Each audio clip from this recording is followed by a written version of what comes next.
Just in case you missed it, it's the top 5 sports talkers of the day. Now, it's time for Dan Barrero's Top 5 at 5. Brought to you by Gutter Helmet of Minnesota. Never clean your gutters again. Learn more at gutterhelmetmn.com. Beautiful day today. I think cooler tomorrow and then maybe snow Thursday and Saturday. I guess it is what it is this time of year. Slight chance of snow Friday, too. Is that true? According to the National Weather Service. How much of it is supposed to be measurable? Too early to tell? Probably not that much because the temps will be better. Yeah, that's true. It might get some rain on Friday as well, and then it's a total mess. Oh, no. We get the rain and then the snow. What if we get an ice storm?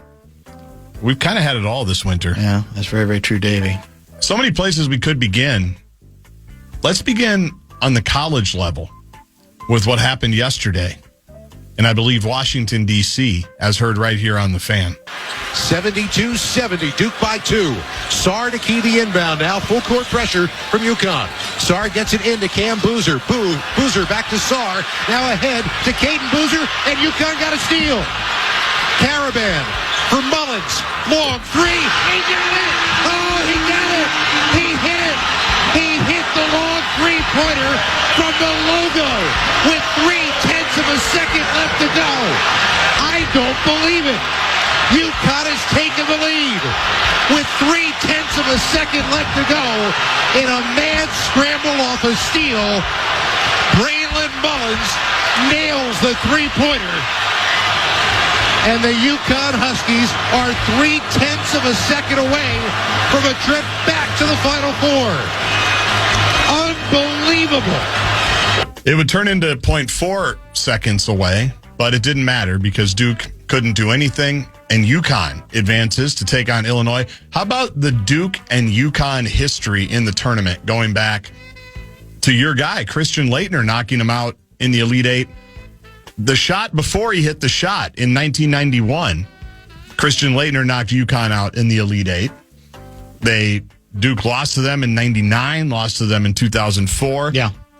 These two teams the last 30 years have had quite the history, and the chapter was added yesterday. The Huskies will take on Lavelle's Illinois team, Brad Underwood getting to his first Final Four, and Michigan and Arizona in the second semifinal on Saturday night, both 1 seeds in Indianapolis. It certainly is one of the more memorable finishes, right, and turnarounds in recent college basketball tournament memory.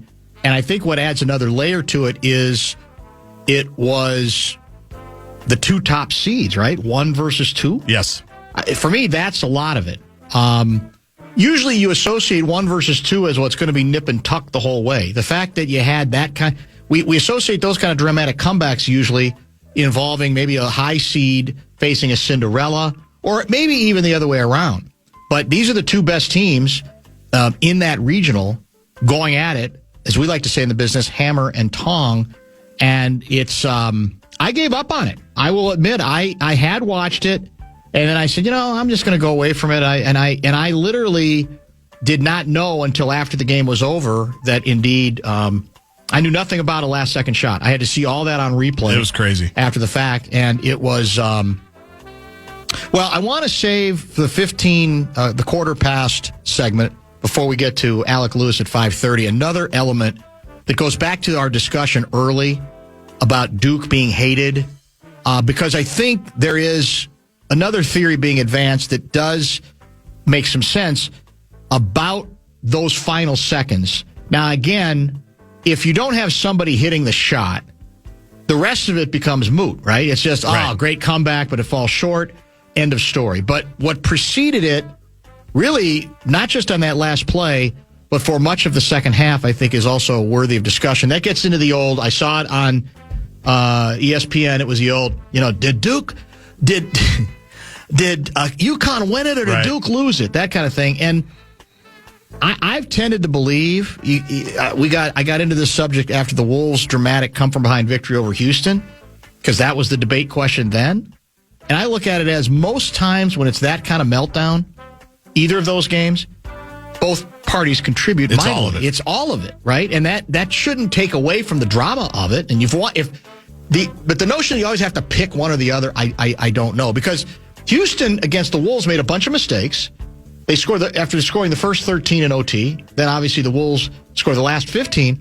But the Wolves had to make a number of plays on almost every possession, starting with the Mike Conley 3 in the corner, to even make it possible that they could take full advantage of whatever the Houston meltdowns were. And I think the same largely applies with Duke versus UConn. But a great game and a great finish. Unbelievable. Honestly. And as I mentioned, both semifinal games in the Final Four Saturday night right here on the Fan, as well as Monday night's championship in Indianapolis. Gopher basketball, they're on their way to Vegas, I think right now, for the Crown. I know you're fired up about the Crown on Wednesday. It's a teeth in the glass game. It's pretty late our time, isn't it? It's like 9:30? Yeah, I think that's right. That's past my bedtime, even if it was a tournament that meant anything. Yes, so they're on their way to Vegas, but they did get some news that Jalen Crocker Johnson is returning. Right. Northland Ford getting the credit for it on the Dinkytown Athletes tweet. Or at least getting some notation. I see, okay. And Grayson Grove as well. Both made it official that they will be returning to the barn for next season. So in the player retention business, guys that are eligible, Nico Medved off to a good start. Portal, by the way, not officially open for another 6 days, I think, after the Final Four. But people are making their intentions known and all of those things. So you got that. Jaden McDaniels will miss some time. He is listed as week to week. He got injured. Was that on Saturday? That was... No, that was was that the Houston game? Yeah, he didn't finish the Houston game. That was the Houston game. Yeah. So he's been banged up for not quite a week, but they announced that he has something called left knee patella tendinopathy and a bone bruise. Sounds ominous. The latter, much easier to say than the former. Yeah. He will be listed as week to week. Further updates of his progress will be provided when available. Johnny Athletic, when he joined you about an hour ago, said that he has no indication that they are concerned if Jaden or will Jaden be ready for the postseason, which begins in about 2.5 weeks. Well, oddly enough, the Wolves have played themselves into a situation where it feels like they don't have any more to play for the rest of the regular season than the Wild do, right? Because we're down to now, as I mentioned, we're in the 5 spot. We're effectively 3 games behind 4, Denver, because Denver's got our tiebreaker. So we can't, if we tie with them, they're still ahead of us. Houston's right tight with us, I guess, right behind us, same technically. Record. Yep. But we ain't moving up to 3. And realistically, at this point, we ain't moving up to 4. 6 of the last 8 games on the road. So now they may be in the mode where they go, all right, we are going to be conservative as hell with injuries. And we're going to live with the feeling that we haven't really put anything together late in the season to feel good about ourselves going to the postseason. We're going to rely on our equity from previous postseasons and a belief that we don't fear Denver. We don't fear the Lakers. Right. Whether the Lakers, I think, by the way, are a different team than they were a year ago. Nobody, I think, fears Houston. Everybody wants to play the Rockets. But I don't think there's a good chance we're going to play the Rockets in the first round. I think Rockets are going to end up, I guess they could end up 5, and then we could go down to 6. But there's really not much combination where we can end up playing. I don't think it's likely that it's going to be Houston Wolves 4-5 where we would play Houston. Everybody wants to play Houston. They're viewed as the weak link. Even though they just won a couple in a row. That's true. And they still do have Kevin Durant. You can hear tonight's game right here on the Fan. Wolves Mavericks. Anthony Edwards will be back. Ayo Dosunmu will be back. So there you go. That's helpful. But Jaden McDaniels will not be. Where did I want to go? Where did I want to end it? Well, I'll give you the Twins update. That's where I wanted to end it, but go ahead. Yeah, that's it. We're having some trouble scoring runs again. We are in the, looks like Kansas City's batting in the bottom of the 8th. They just tacked one on last inning. They got a dong last inning. They were up, Kansas City was up 2-1. I don't know who hit the dong. It might have been Amos Otis. I'm not sure. But Royals are up 3-1 on the Twins. Basically, the Twins will have 3 more outs to get this thing done. Our new manager, you saw, made history yesterday. Tossed. First manager to be tossed because of is it called ABS? What's it called? What's the automatic ball strike thing? Whatever it is. Yep. Which I've already ripped because it's becoming too important, too many people, and I think it's making the game itself almost feel like a sideshow to me. And now, because the argument, this is how silly it's getting. Well, you didn't tap your helmet soon enough. You have 3 seconds. And I know, in the NBA, there's the same. There's allegedly rules in place, but I honestly think we're going to end up with fans who are going to be derive more satisfaction from how many successful challenges their team has and whether their team wins or loses the game. Well, it's become insane. Well, I read it at least that in that game there were 10 challenges and 7 of them were overturned. Yeah. That's not good for the people that don't like the replay terror. No, but all that is contributing to is we got to have more challenges. I know. That's the problem. Yeah. But then you have an endless array of challenges, and then all that progress we made in shortening games will be ruined because we're going to average 75 ball and strike challenges, and I will still say most of the challenges are borderline, and that's why I don't think the game is better for it. You do, you and Blakemore and all the replay terrorists do. Huge collision right there. Did you see that? No. Wallner, who with? Did he make the catch? Yeah, looks like he did. They caught the ball, but he's tough. You want to talk about toughness? Yeah, look at Wallner. Is he leaving the game after that collision? Well, not yet. He's walking gingerly back to right field. That was a hard hit. Yeah, he got smoked. Who was it with? I can't see. Is it Keishel? Yes. I think that's who it was. Yeah, that was a hard collision. Yeah, that elbow to the face. Yeah. Rudy gets a flagrant 1 for that. At least. Well, any basketball player would still be on a stretcher. Right now be taken off on a stretcher. We know now how soft all basketball players are. It's You true. know what a hockey player would do? Get right back up. Smile and you know. Wouldn't even miss the next shift. No, he wouldn't miss anything. And he'd even if you know what he'd do? He'd probably be missing a couple of teeth, and he would just throw them on the grass. So that's fine. I'll go get some more in the dugout. It's a difference. Is that 5? Yes. Let's get back to Duke UConn. One more item on that. Lots of good texts, and we're going to get some football. Alec Lewis from the owners' meetings in Arizona. Very latest on. Have you heard the Kirk Cousins update? I have. I'm always worried when one of the best coaches in football thinks that a player still has some football left in him. We'll get into that as well. Stay tuned.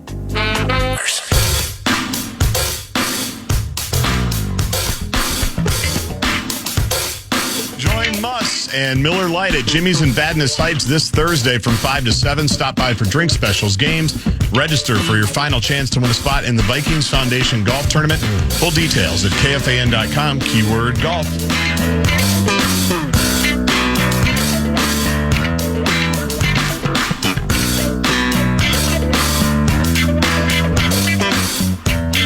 Have Gaardsy play the Duke radio broadcast. Immediately, they went with the refs should have called a technical on UConn for coming onto the court. He gives up the ghost fairly quickly and doesn't harp on it, but that was his immediate reaction. Has that ever been called in the history of celebrations, even if the game's not over?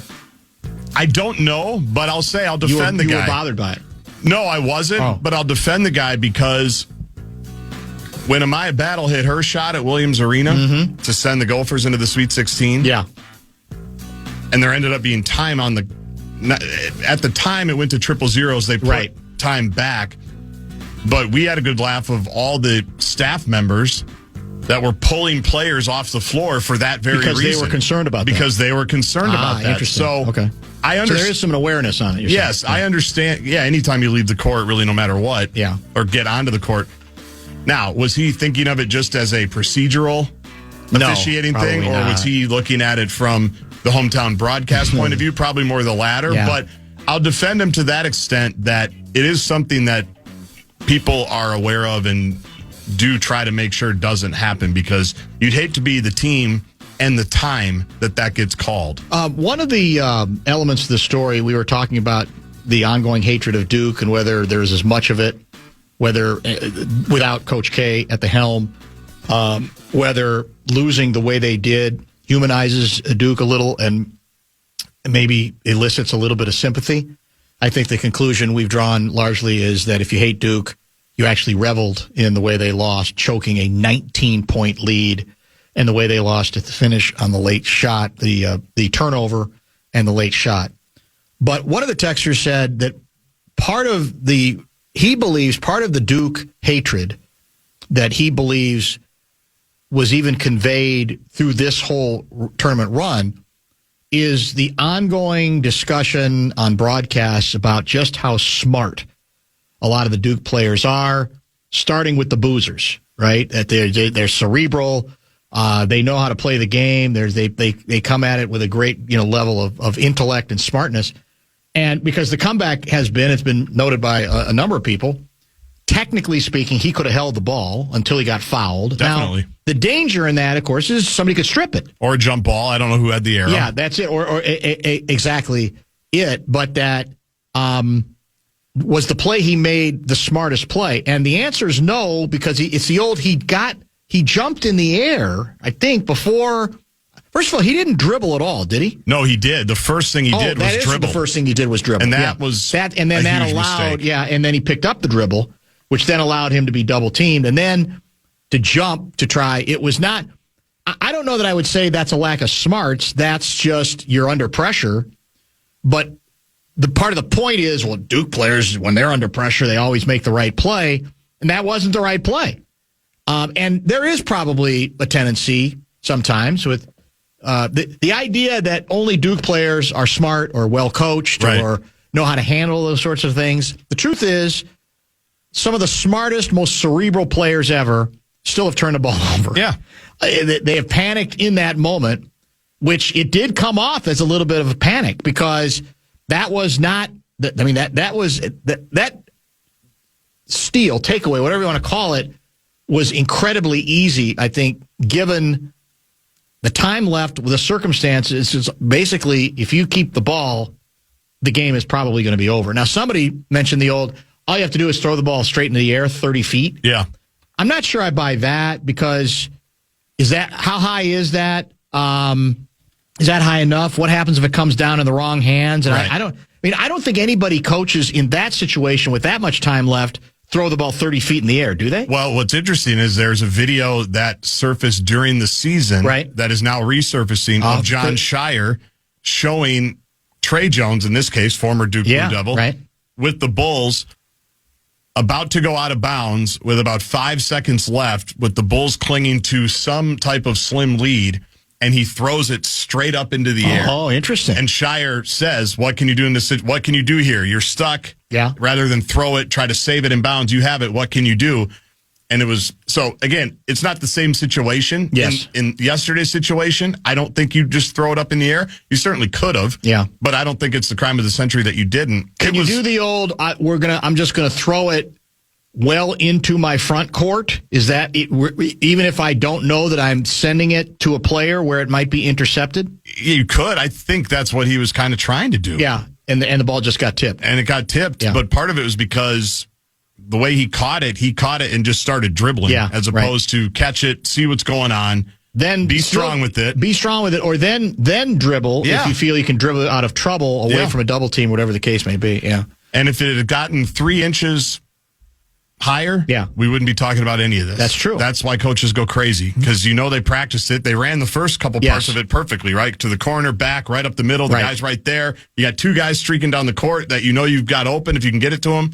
And the last pass you couldn't execute. But that shot doesn't happen without that miscue. And you can even argue that miscue doesn't mean anything if for the final 8 to 10 minutes of the game, Duke does not go into complete meltdown mode. And that's the bigger thing. That, I think, is a more interesting talker because it's now 2 years in a row that has happened to them. It happened to him in the Final Four against your guy, Kelvin Sampson's Houston Cougars in the semifinals. And you could just feel it coming. And obviously, John Shire's under heavy heat right now, as he should be.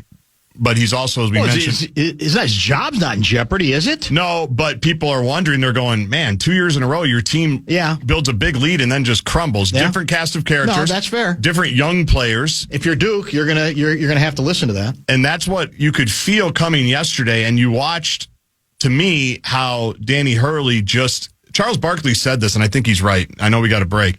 But he said, and this is actually, it's a criticism of Shire. I don't think it's a fair one, but it's more of a compliment to Hurley. Hurley is such a good coach that he can find a way to win games even when he doesn't have the better team. And I think yesterday, that's a fact, just straight up. No question. And they're not sure if Shire has proven that he can do that when you get to this level. Kelvin Sampson, Danny Hurley. Right. He has been outfoxed down the stretch for whatever reason. Some of that's the youth of the players. Some of that is just what you're running. But I thought Hurley just did such a great job of getting the right, big plays to get threes, to get open dunks. Like, the execution was so much better. You can get lost in the weeds of Hurley's deportment, and I'm not here to defend a lot of it. and forget that he is a terrific. Yeah. To that point, I mean, he may be as good as anybody right now. Quite and that's frankly. why the behavior bothers me though as much. Yeah, because he's such a good coach. But that's also why he gets away with it. It's Bob Knight 2.0. It's a different kind of reckless behavior, but it's the same thing. You win to that level, they're going to give you extra rope for sure. Also, before we go, we end up losing. Yeah, we lose to the Royals today, 3-1. I believe was the final. So we dropped early in this season to 1-3. Is that correct? We lost the rubber game yesterday to Baltimore. Yeah, we're in KC now. We lose to the Royals, and hitting appears to be the issue again today. Although that can often be the issue early in a season as well, depending on weather, etc. Last item from Ed in St. Paul: have you seen or watched the NBA pre, halftime, or post-game show on CBS or Turner? Heard about the Heat and controversial comments made by former Viking Nate Burleson. I personally found them inappropriate for that medium and a major downfall from the late Greg Gumbel and Ernie Johnson. That's Ed again in St. Paul. I'm unaware of what was. Is he talking about the size matters comment? Oh, is that the one? That's the only one I could think of. Well, first of all, the guy who made that was the former the former Auburn coach, Bruce Pearl. He's the guy who said it first. If that's the one, now I don't know what. Maybe what he did with it, what Burleson did with it, I don't know. I didn't. I'm unaware of any of that kind of controversy. What I will say is, I think I still view Burleson less as a host and more as a panel member. And I thought the mistake he made was he wanted too hard to be an analyst guy again. And if you're going to be the host, the moderator, moving things around. That's not. I just don't think that's your role. If you're raising your hand and say, you know what, I'll try that, then be that, and just allow the people on the panel to sort of mix it up. But I don't know if there was any other kind of. Bruce Pearl says size matters in basketball, guys. It matters in jewelry and it matters in basketball. And Burleson said not just in basketball. Yeah, well, and if that's the extent, if that's the only part, I don't love it. It's not original, but come on. Here's what I'll say. And because you know and I know why Bruce Pearl said it.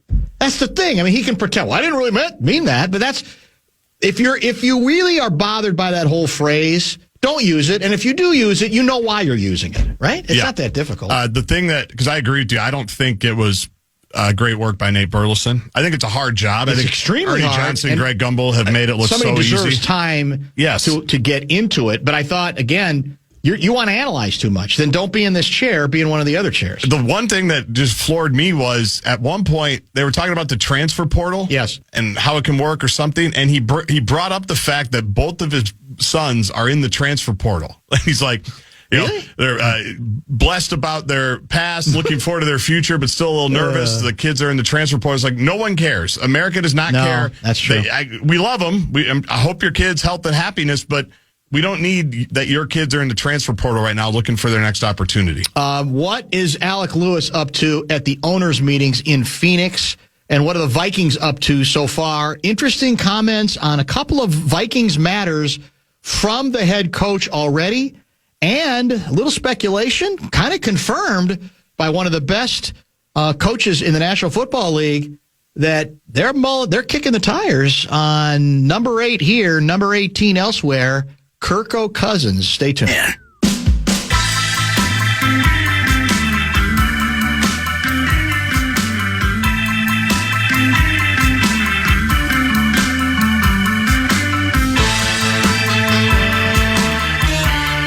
We've got Dateline Dallas today. Johnny Athletic tracking the return of Anthony Edwards when the Wolves take on the Mavericks tonight in Dallas, a game you can hear on the flagship FM 100.3 The Fan. And now we go Dateline, Greater Phoenix, Arizona area, the NFL owners meetings.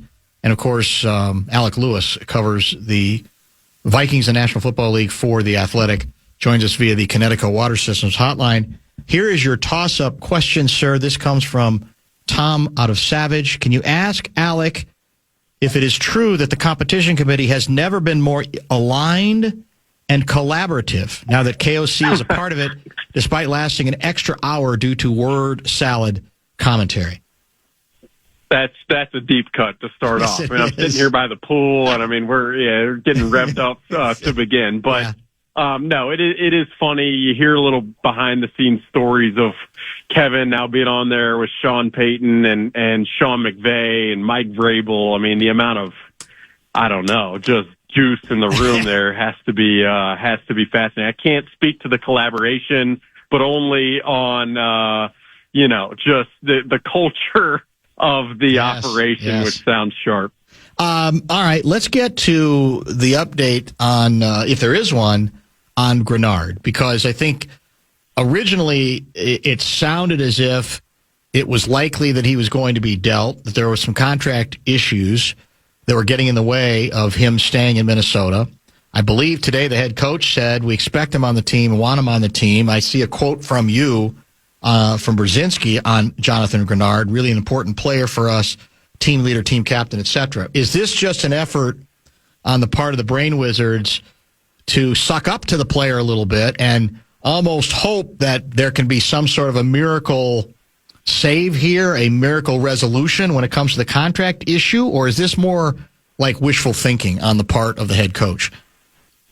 Yeah, well, I'm not sure how much work they're going to have to do from a sucking up perspective, because I think his contract and the potential new contract has been enough of a hurdle with other teams who would be interested in him via trade that hasn't happened. And so, I mean, frankly, the way I view this is that part of the reason the Vikings were ever open to trading Jonathan Grenard is because it was the team being malleable with him and Drew Rosenhaus, that if you want this contract and we're not willing to go there and you can get it from somebody else who is willing to pay us in draft capital, then we'll listen.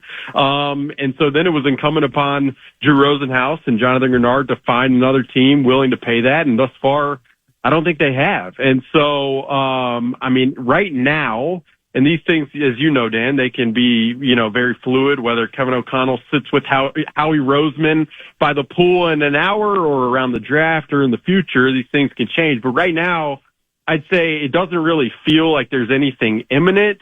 And that is both a byproduct of teams not willing to re-up Jonathan Grenard at the contract value he wants, and a byproduct of teams not wanting to pay the Vikings the draft capital and compensation that they want for Jonathan Grenard. It sounds as if the Vikings need at the center position was one of the topics of conversation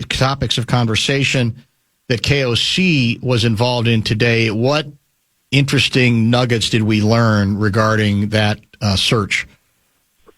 Yeah, I mean, it sounds very clear that they are going to be in the market to draft a center. There is a clump of prospects, I would say, available that are going to be available probably from the second to fourth round that they will be looking at.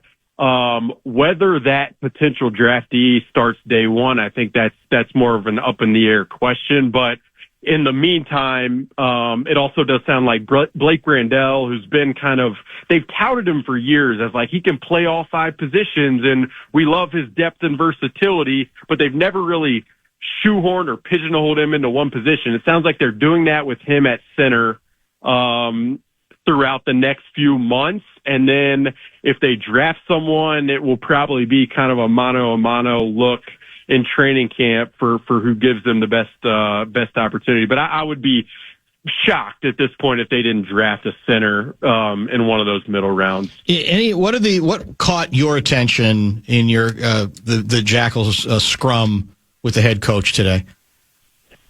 Yeah, I mean, I think the place that I would start is just obviously the quarterback depth and the amount that they obviously have and are valuing three guys in the quarterback room that they feel, mildly comfortable with is what I would say. Like, it just does very much feel like the events of last year and how everything played out has, buried deep within Kevin O'Connell and the Vikings brass, the idea that they really just don't want to find themselves in a situation where they have a quarterback beneath the baseline level that they're coveting, and that they feel like if they have that baseline level, they can win X amount of games and vie for a playoff spot pretty organically. So I think, that just the amount of, I don't know how deep it seemed to Kevin O'Connell that needed to be the priority this offseason. That kind of stood out to me from our conversation. By the way, I clear something up for me. Is Brozmer even on the roster or is a free agent? I mean, is he where? Obviously, they're going much more for experience now across the board. But does he belong to this team? Is he a free agent? What do we know about Gaardsy's guy, Brozmer? Yeah, Max is still on the team.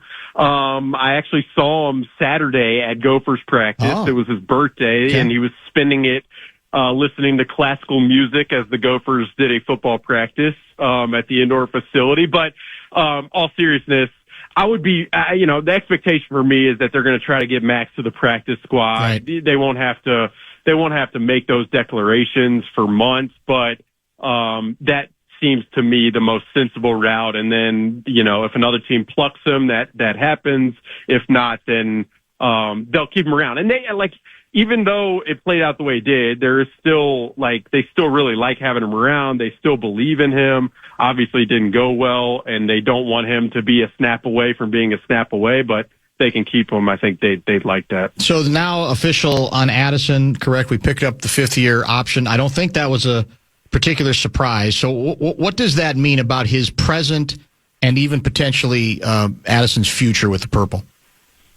Yeah, it's a pretty procedural move, to your point. It's not groundbreaking. The deadline was May 1st, so it's not as if everything was pending and they needed to make a decision right now. But for me, in my opinion, what it does is, it buys the Vikings time for a further evaluation on him as a player and just from an off-the-field standpoint, how much trust they have in him.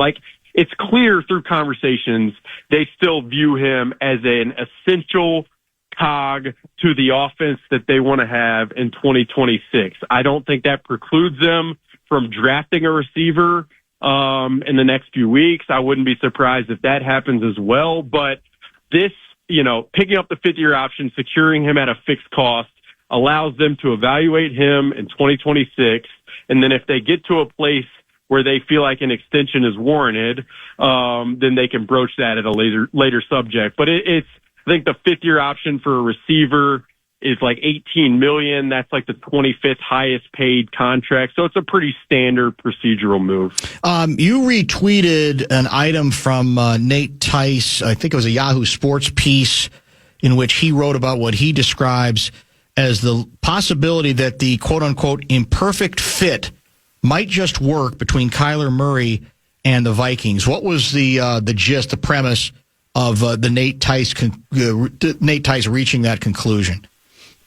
Yeah, I think Nate took it from the question of, okay, so Kyler Murray signs with the Vikings, and the obvious question that everyone was asking and has asked and should ask is, how do these two worlds fit, and what does this marriage look like? You have a guy in Kyler Murray who obviously is an out-of-structure playmaker with an offense that is as, choreographed and designed and almost surgical in how and where it wants to attack. And so, Nate was really looking at the film and the numbers to assess, can these two worlds meet? And I think his assessment and his review aligns with a lot of people you talk to in the league, where they think it will work, specifically in terms of Kyler's ability to throw down the field and utilize his arm talent. But I still think he had this question, and everyone in the league has this question of, the Vikings love to attack over the middle of the field. That hasn't been Kyler's greatest strong suit. So how do you or can you work around that? I think that layer of this marriage is going to be something we evaluate all through the spring and summer and fall.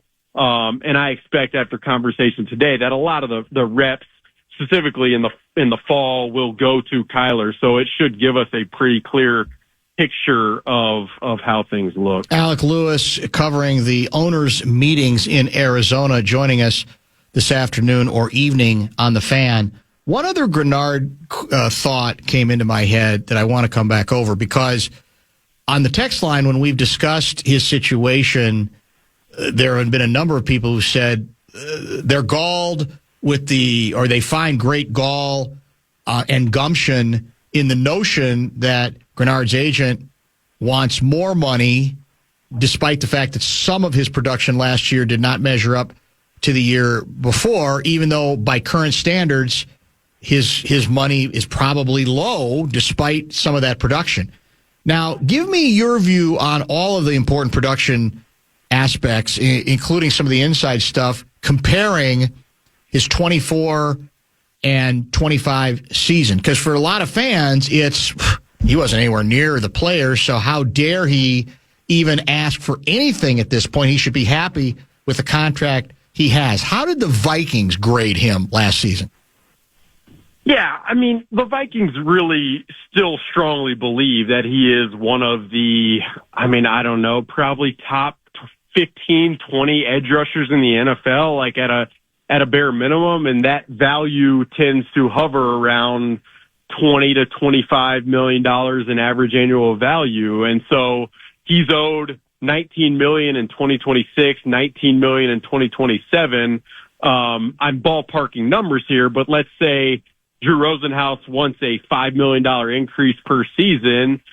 He'd probably be within his rights and within reason asking for that, given where the market has gone with the increase in the salary cap. Now, as far as assessing his production in 2025 versus 24, the first thing that I think is really important to mention is the health. I mean, he only played 12 games. True. He started 10. Injuries have been a theme in his past. It's part of the reason why the Vikings were able to sign him for this initial contract before the 2024 season. So there's that part of it. And then just from a metric standpoint, I mean, he had 12 sacks in 2024. He had 3 sacks in 2025. That is obviously a major chasm. But if you look at some of the advanced numbers, pass rush win rate, run stop rate, a lot of quick pressure rate, his numbers and the metrics were actually better in 2025 than they were 2024. So it's really like the difficulty of this conversation. And part of the reason I think it got down the road of, fine, if you want to go seek this deal from another team, go ahead, is because there are a lot of different ways to view his production and his value given the discrepancy in some of the numbers, given the injury history. It's kind of a difficult and complex one that it's not all too dissimilar to me from Josh Metellus' situation last year, where Josh entered training camp, didn't practice a ton, had a little ankle thing that allowed for some negotiation time. And then ultimately both sides settled at a number that was probably more where the Vikings started. Josh is also represented by Drew Rosenhaus. So I see a little bit of like similarity within these two situations, if that makes sense. Is it fair to say that in the end, Danielle Hunter is a flat-out better player than Grenard, even if you like Grenard? And I know there's also questions of who fits better into a given defense. But how do you, as we look back, the long view now, how do you feel about that assertion? Yeah, I think, the point you mentioned about the specific defense, that was the thing. I mean, Danielle Hunter fit perfectly into Mike Zimmer's system, which was you just go, there's no read and reacting. It is an aggressive style of edge defender like responsibility, whereas Brian Flores, sometimes he does need you to drop. Sometimes he does need you to set the edge and not just attack. So I think Grenard is a much better fit for Brian Flores' system, but I personally, Dan, believe that Danielle is one of the most underrated players in the NFL. Yep. His level of just consistency when he's been healthy as a sack producer and just as a game changer. I just people, I bet if I talk to people around this pool, they would agree with me. The Ben Johnsons and the Kyle Shanahans of the world. But, it's, I think if you look back, you probably say the Vikings made the right decision for their specific system, and both parties have really reaped the rewards of the moves that they made there. Did I see a report that the Rams head coach says he's kicking the tires on bringing in Kirk Cousins as a backup QB? Absolutely you did, and absolutely that is the truth, and has been behind the scenes. It's kind of an interesting one. It's my understanding with Kirk that the Raiders have definitely been interested in potentially adding him as like a bridge to allow Fernando Mendoza to develop as he evolves into an NFL system. And if that doesn't happen, then that's where you go down the road of, would Kirk be willing to be a backup with a guy in Sean McVay who he still loves and highly respects, and there's a lot of mutual respect there. I also think, the Packers and Matt LaFleur would be interested in Kirk Cousins as a backup. So then it would probably go down the road for Kirk of, do I sit and wait and see if somebody gets hurt, or do I sign with one of these opportunities where if I have to fill in, I succeed? So would be kind of interesting, but I'd still put the Raiders' opportunity as the most likely for him. Do you want to get in on the debate, the forest fire maybe I guess the better term is brush fire, that your compadre Johnny Athletic started much earlier in the program? An assertion. No. Well, I set him up, I'll admit, a little bit on the basis of a text, but the basic premise was that there's no comparison between the effort that's involved in being a professional hockey player compared to being a professional basketball player. Johnny torched that particular premise, starting said brush fire, and to this moment, the texts have not stopped coming in. You want to get in on that? Because you're football. So you could say, well, I don't have the built-in basketball interest.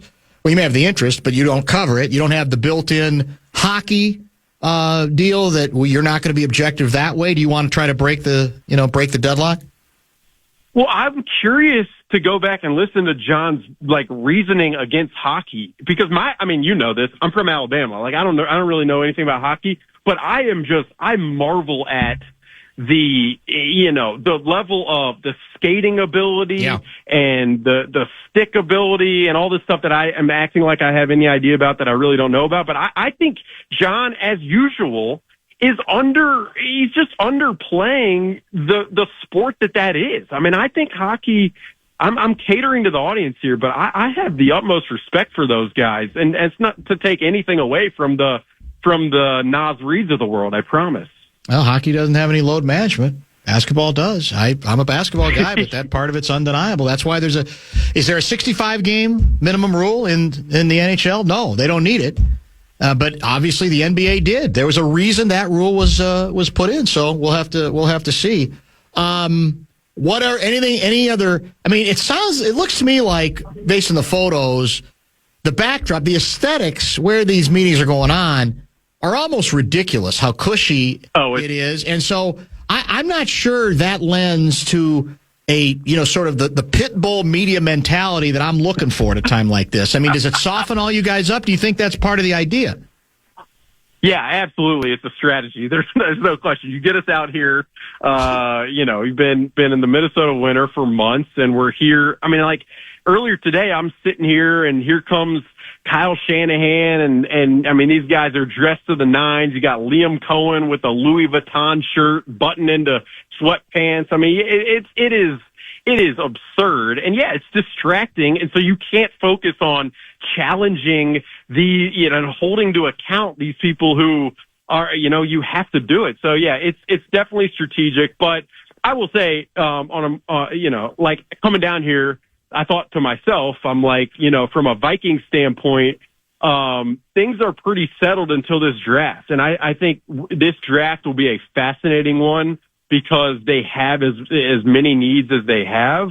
This week is probably more suited for a guy like Kevin Seifert, who told me out here by the pool as he was standing idle by himself that he was grinding and he couldn't make it, and told me to tell you guys to say that. But, it's probably more suited for a referee expert like him. Yeah, that doesn't surprise me.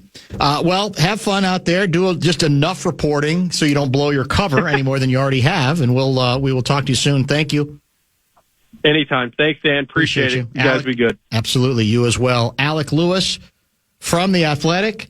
Bradshaw and Brian KFAN text line has been red hot pretty much start to finish on this show via the usual 64686.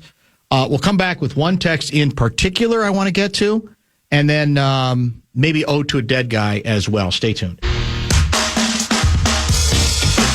KFAN celebrates our $5,000 teacher winners and iHeartRadio's Thank a Teacher, powered by Donors Choose. Still time to nominate a public school teacher making a difference. They could be the next to win $5,000 to make over their classroom. Do it now at iHeartRadio.com/teachers. It's good to be the University of Michigan these days. The basketball team in the Final Four, a dominant run thus far, and I don't think anybody would be shocked if they end up hoisting the Lombardi Trophy on Monday night. And the women's team is about to take the court in an Elite Eight game with a chance to also make the Final Four. That's pretty good daily double. Final Four for both the men and the women, if it works out that way. And did they not also advance to the Frozen Four on the hockey side? Did they? I'm pretty sure they did over the weekend. They have everything and we have nothing. Yeah. It amounts to. Their football program's got a good coach now, Kyle Whittingham. And then they basically bamboozled us into thinking that J.J. McCarthy was going to be a great pro quarterback, and now we're stuck with him. That's how good Michigan is. They made J.J. McCarthy look like a top 10 no-brainer quarterback. That's exactly it. Johnny made his statement on the perfect day because tonight, Anaheim Ducks defenseman is taking off his walking boot to face the Toronto Maple Leafs, who want revenge on him for his hit against Austin Matthews. Balls in your court, Johnny. NBA equals load management. NHL, let me take off my cast so we can fight on the ice. Game, set, match? I guess. Is that even true? I don't know. I have no good. idea if that's what gets you going. It's very, very well played. That's for sure. Let's get to it now, unfortunately. And now, it's time for Ode to a Dead Guy. We owed former Vikings linebacker Jeff Seaman, who died over the weekend, on the same day, although the story broke, I think, a little later. Vikings all-star, all-pro, standout safety Joey Browner has died at the age of 65 years old. He made the Ring of Honor in 2013. I believe he made 6 Pro Bowls and was, I think, first-team All-Pro either 3 or 4 times. I think it was 3. I was around for a decent part of his run, and one of the in terms of players, Vikings players I have watched, had a chance to watch and to cover, you don't have to go very far from the top of the list to put Joey Browner right there. An incredible combo platter of quickness, power, and pretty much everything you're looking for in he's a safety, but at times played like a linebacker, at times played like the monster back I talk about that used to be a position in college football where he could do some of pretty much everything. And he's been battling, I think it's fairly clear, there have been a lot of reports, he's been battling health issues for a while, although the Vikings did not disclose his cause of death. Yeah, he was first-team All-Pro 3 times. He was with the Vikings between 1983 and 1991. And, you know, what's weird is one of my lasting memories of Joey Browner is on a play that made the entire Vikings defense look bad. And it was the famous, or infamous, depending on how you want to look at it, Steve Young scramble for like 50 yards through everybody on the Vikings defense. But what I remember is Browner's effort. As I recall it, Young is kind of stumbling into the end zone after making people miss, breaking tackles, and this was to win a game, too, by the way. But at the very end, Browner, again, showing nothing but effort, just takes a dive on top of his back to try to stop him. The QB's momentum was such he was going to get in anyway, but it was the old, I'm not going to quit, I'm not going to stop trying to get this guy, prevent this guy from getting into the end zone. Remember, he's the third of 4 Browner brothers who all played in the National Football League. He had He ranks third in team history with 17 forced fumbles, 37 interceptions, fifth most in Vikings history as well. Part of the 50 greatest Vikings who were announced in 2010. I think Jeff Seaman is on that team as well. But in the pecking order of great players, Joey Browner was an absolute great player. Ben Gessling got a quote when Harrison Smith intercepted his 38th pass to surpass Browner. And at the time, Smith said he was a guy who helped define what it is to be a safety. We probably had kind of similar games, pretty physical guys who could also turn the ball over well. And that's it. That's the combination. When you think of a safety, the best safeties, you do think of both, right? You think of ball hawk, and you think of the power to bring people down, to make tackles as well. And that's exactly what I think Joey Browner indeed represented. He was picked 19th overall in the 1983 NFL draft. This was out of Southern Cal. And by the way, one of his teammates in Minnesota, Rich Gannon, is going to join us tomorrow, scheduled for, what did I say, 4:30 or 4? You told me 4:30. I think 4:30 is what I had said. Yeah, that's exactly right.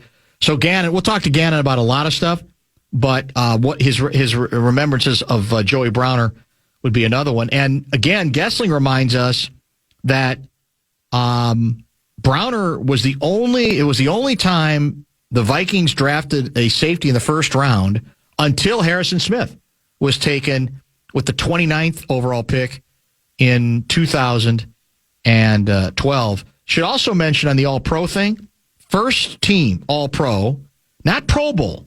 Right. There's a distinction. First team All-Pro 3 times, second team All-Pro once. He finished his career, I don't even remember this, but he finished his career in 1992 with the Tampa Bay Bucks. But I mentioned, you got interceptions, you've got some big-time tackles, you've got, taking the ball away and recovering fumbles as well. All those things were a part of what made him such a special player. There's no question about that. Steve Jordan, the former Vikings tight end, saying, "We've lost a great friend and one of the best Vikings teammates. God bless Joey with phenomenal talent and a big heart to love people and be a beacon of positivity. Truly, he will be missed." And as we said, Browner passed away the same day as Jeff Seaman, the former Vikings linebacker who played 11 seasons for the team. They are both members of the Vikings 50 Greatest Vikings team, which was assembled during the 50th anniversary of the club in 2010. It's also worth noting that on the NFL 1980s All-Decade team, Browner was a second-team pick. That was, by the way, selected by, you'd like to think, people who know, the Pro Football Hall of Fame voters were the ones who named him to the second-team All-Decade team at the safety position. First team had to be Ronnie Lott, right? I'm assuming that's it like had the to be. only guy that you could put above him. It had to, I think, for that era. I'll look it up what quick. Decade did I say? 1980s? 80s, yeah. It would have to be Ronnie Lott. And that's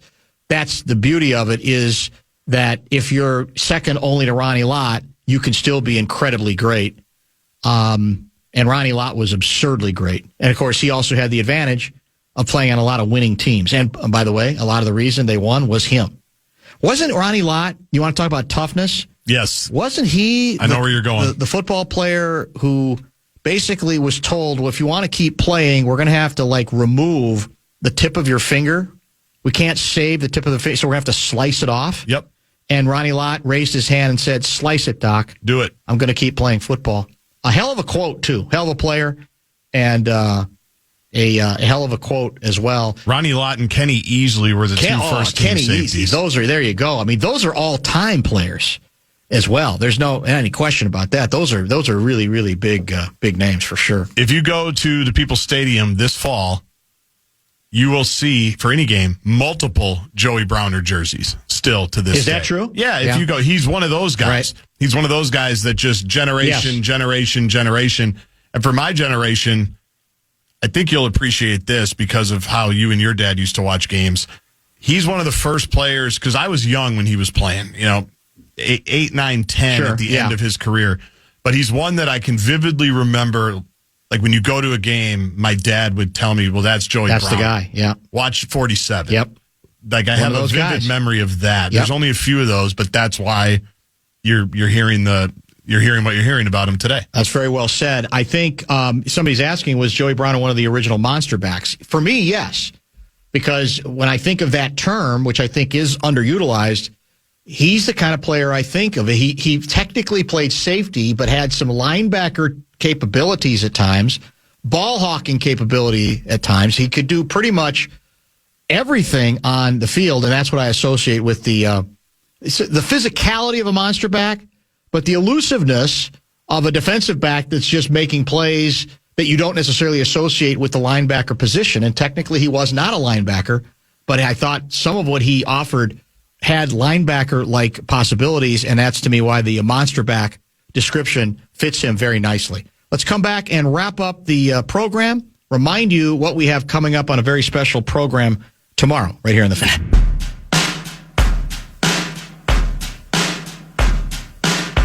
Show Wrap is presented by American Pressure, commercial-grade pressure washer since 1975. It's the bumper-to-bumper Show Wrap. Larry Mandela guy writes, as much as I'd like to fan the Flames and pile on Johnny, if you listen to what he said, which I know is hard for hockey fans, wow. He specifically said the normal activity and movement of hockey versus basketball, not including checking. From that perspective, he's 100% correct. The hockey community should have a beer and work on comprehension skills. Have a beer. On the other hand, you could argue that, well, you can't leave checking out because checking is a part of hockey. So to say, well, but not including that. So I stand by my position, which is they are both extremely taxing in different ways. They use different skills. Somebody tried to suggest, well, if you asked hockey players to do some basic basketball drills, they would do that pretty well. If you asked basketball players to do basic hockey drills, they would die or they would not succeed. But the fatal flaw to me in that logic is, well, in the case of the latter, it's because they didn't grow up playing the game. So the idea that they wouldn't be as prepared for some aspects of those drills, right, isn't that directly related to what your sensibilities are and what you've done for the first, 15, 20, 25 years of your life? I would think yes. I just don't think that to me is, that's not going to break the tie. I just think they are both.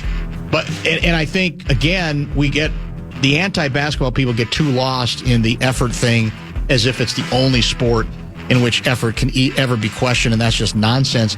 If you are paying attention, if you're only remembering what you want to remember and leaving out, for example, the number of players who don't even run hard to first base, then fine. You just admit that you're rigging the game.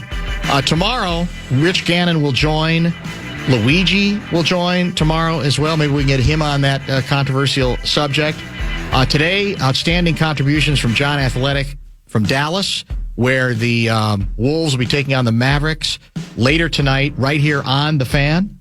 7:30 tip, 7:15 pre. Even better. And then Alec Lewis joined us at 5:30 from the winter meeting, so to speak. Are we getting Seifert this week at all, or is he too busy for us? Both. Really? Yes, we are going to get him. I'm thinking it's probably going to be Wednesday. Okay. I asked him, I said, what would work for you today, later in the week? He thought later in the week would be better. Okay. And that's why he had to make sure to mention to Alec Lewis, yes, poolside in Phoenix, tell him I'm busy, even though he was clearly just walking to a party or something. Now, the schedule tonight, I'm assuming Fan on Demand in the air? Yes. And then it's an going to be extended version of Fan on Demand to get us to 7:15. Okay. And as we wrap up here at the bottom of the hour, I've already issued my pledge. I'm staying late. All right. After the show to complete the toxic spill, the cleanup of the Barrero toxic latte spill yesterday that I started, but then didn't finish. And apparently it became the scandal topic that filled 3 hours of the Common program.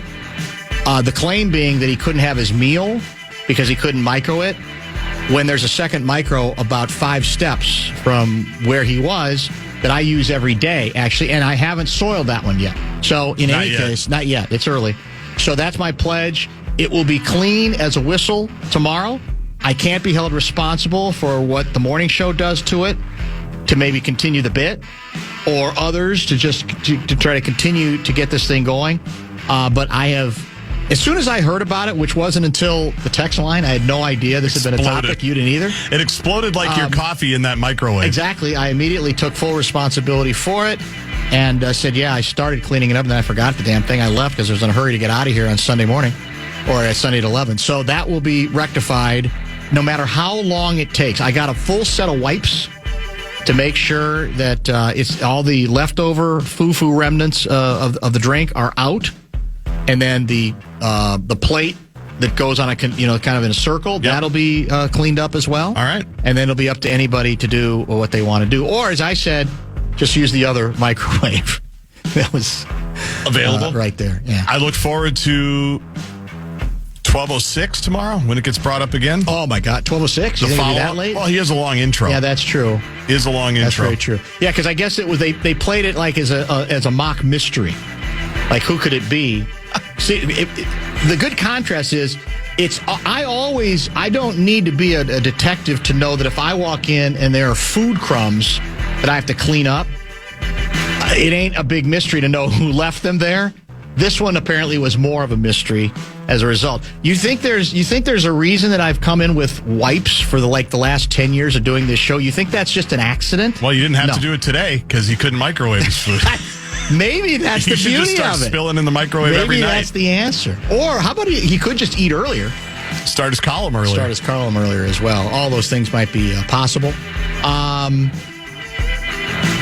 Oh, by the way, Anthony Edwards is back tonight, we think.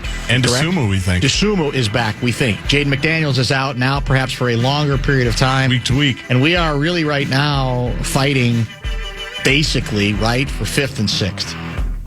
Because we now find ourselves 3 games behind Denver, who've suddenly gotten hot as they have gotten healthier. And they're not messing around right now. No, they're not. They got a break because Curry didn't play yesterday, but they took advantage of it. The big advantage we have, I think, still over them is when we are in the mood, we can guard better. They're not a great defensive team at all. They're more of we're outscoring people, which they can do. Murray had 57 yesterday. Is that what he had? Yeah. That was his second 50-pluser, wasn't it, in the last 2 weeks? Could be, yeah. He's cooking. He's good when he's on. There's no question about that. So we'll see how that goes. But it looks like we're basically going to be 6 or 5, which means, again, not even one series of home ice advantage, which I kind of like. I know it's not. We've done fine without it, but sooner or later, it can catch up with you if you continue to play with that kind of far, as we say in the business, the kind of far that Johnny Athletic set, the arsonist that he is, the media arsonist that he said earlier in the show. Now, I admit, I might have set him up a little bit. You fanned it. The quote, I could have ignored the text. I didn't do that, and it made for some good. Speaking of filling programming, it helped us as well. Back tomorrow with Rich Gannon, Louie Nanny, and who knows who else, beginning at 3 o'clock. Well, go Twins. Thank you for the airtime, and I'll talk to you soon.